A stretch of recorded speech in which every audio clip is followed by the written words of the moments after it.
Bonjour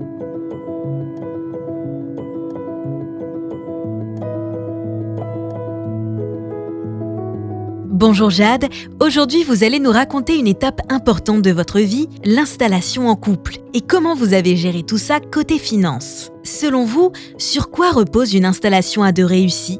Sur le respect, le dialogue bien sûr, mais aussi sur une bonne organisation. Qu'entendez-vous par organisation ? Soyons clairs, quand on s'installe en couple, c'est important d'assurer ses arrières.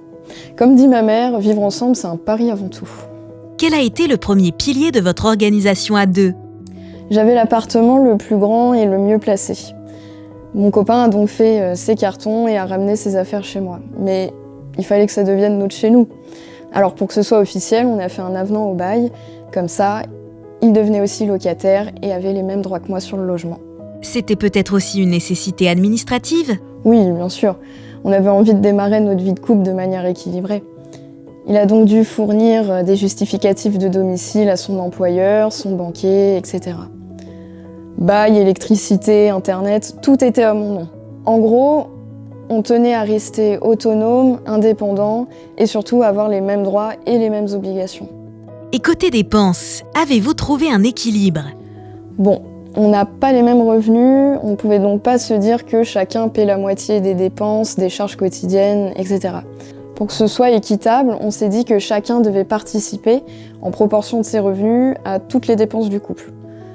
Un vrai casse-tête au quotidien, mais une nécessité aussi.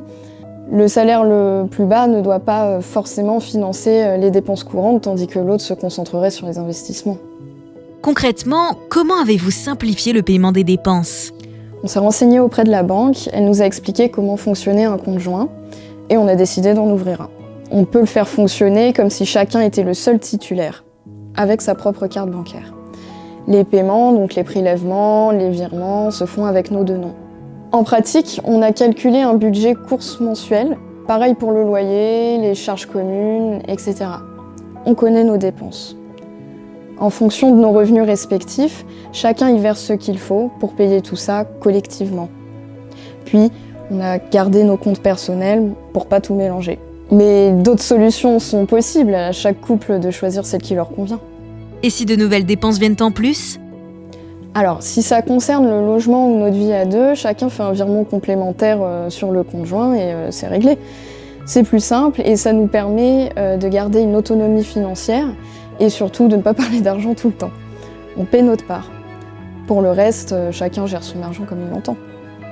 Bref, se mettre en couple est une étape importante de la vie. S'organiser pour gérer les dépenses du couple est nécessaire, mais garder son autonomie financière l'est aussi. Merci Jade.